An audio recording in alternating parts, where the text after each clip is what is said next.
The hide was an English unit of land measurement originally intended to represent the amount of land sufficient to support a household. It was traditionally taken to be 120 acres but was in fact a measure of value and tax assessment, including obligations for food, rent, maintenance and repair of bridges and fortifications, manpower for the army, and the geld land tax. The hide's method of calculation is now obscure. Different properties with the same hidage could vary greatly in extent even in the same county. Following the Norman conquest of England, the hidage assessments were recorded in the Domesday Book, and there was a tendency for land producing £1 of income per year to be assessed at 1 hide. The Norman kings continued to use the unit for their tax assessments until the end of the 12th century. The hide was divided into 4 yardlands or vergates. Original meaning: the Anglo-Saxon word for a hide was hid.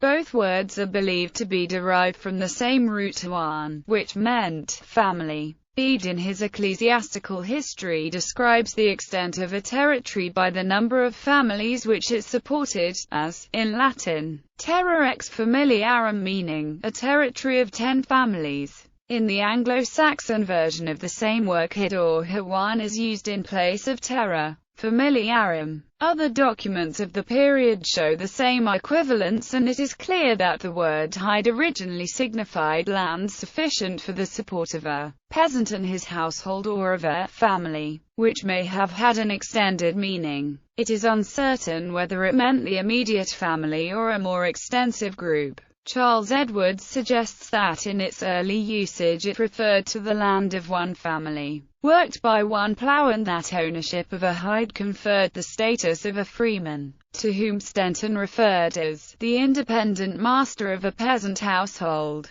In Anglo-Saxon England, in early Anglo-Saxon England, the hide was used as the basis for assessing the amount of food rent due from a village or estate, and it became the unit on which all public obligations were assessed, including in particular the maintenance and repair of bridges and fortifications and the provision of troops for manning the defences of a town or for the defence force known as the FYRD. For instance, at one period, 5 hides were expected to provide 1 fully armed soldier in the king's service, and 1 man from every hide was to be liable to do garrison duty for the burghs and to help in their initial construction and upkeep. A land tax known as geld was first levied in 990, and this became known as the Danegeld, as it was used to buy off the Danes who were then raiding and invading the country. It was raised again for the same purpose on several occasions.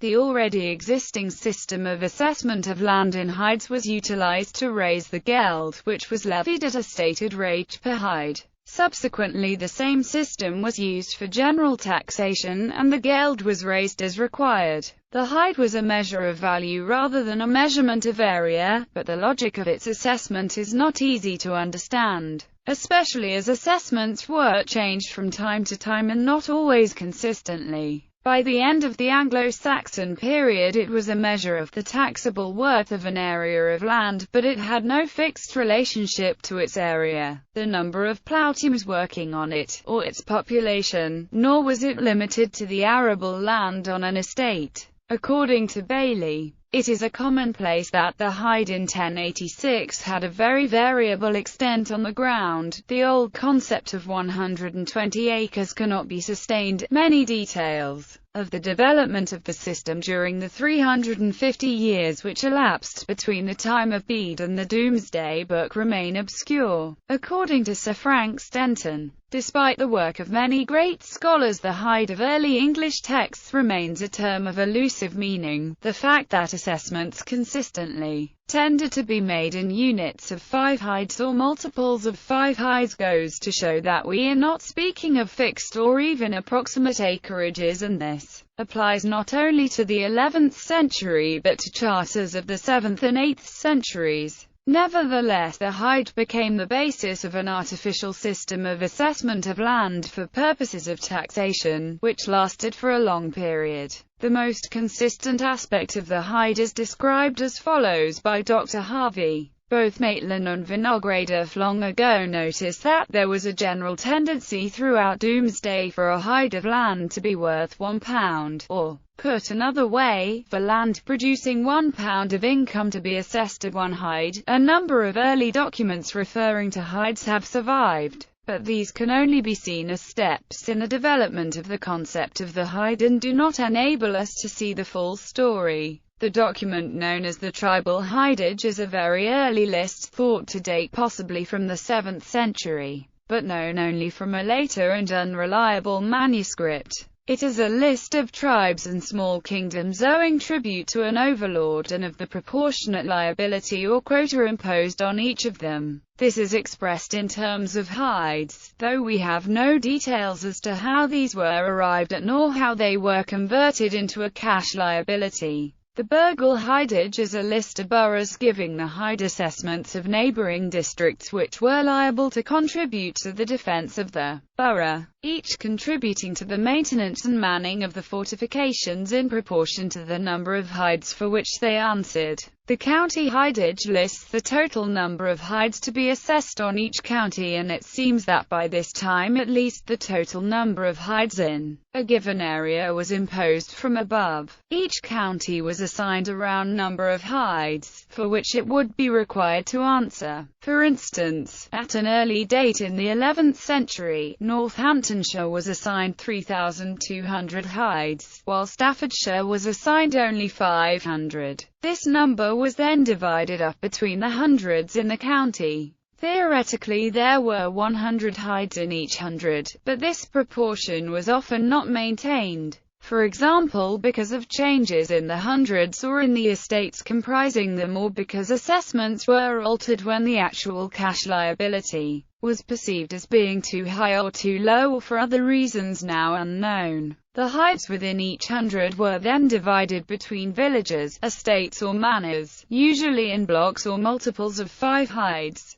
Though this was not always maintained, differences from the norm could result from estates being moved from one hundred to another, or from adjustments to the size of an estate or alterations in the number of hides for which an estate should answer, as each local community had the task of deciding how its quota of hides should be divided between the lands held by that community. Different communities used different criteria, depending on the type of land held and on the way in which an individual's wealth was reckoned within that community. It is self-evident that no single comprehensive definition is possible. After the Norman conquest, the Norman kings, after the conquest, continued to use the system which they found in place. Geld was levied at intervals on the existing haidage assessments. In 1084, William I laid an exceptionally heavy geld of 6 shillings upon every hide. At the time the value of the hide was approximating 20 shillings a year, and the price of an ox was 2 shillings.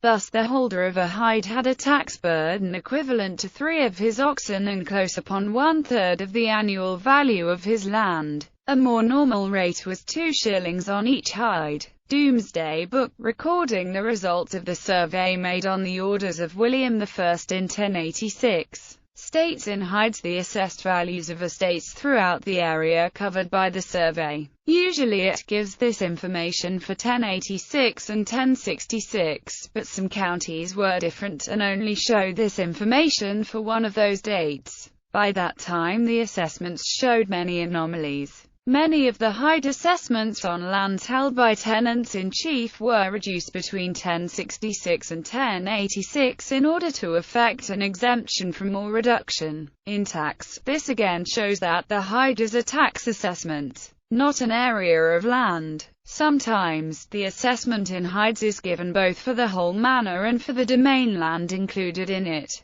Dr. Sally Harvey has suggested that the ploughland data in Domesday Book was intended to be used for a complete reassessment, but, if so, it was never actually made. The pipe rolls, where they are available, show that levies were based largely on the old assessments, though with some amendments and exemptions. The last recorded levy was for 1162-3 during the reign of Henry II. but the tax was not formally abolished, and Henry II thought of using it again between 1173 and 1175. The old assessments were used for a tax on land in 1193-4 to raise money for King Richard's ransom. Relationship to other terms. A hide was usually made up of 4 virgates, although exceptionally Sussex had 8 virgates to the hide. A similar measure was used in the Northern Danelaw, known as a carucate, consisting of 8 bovites, and Kent used a system based on a sulung,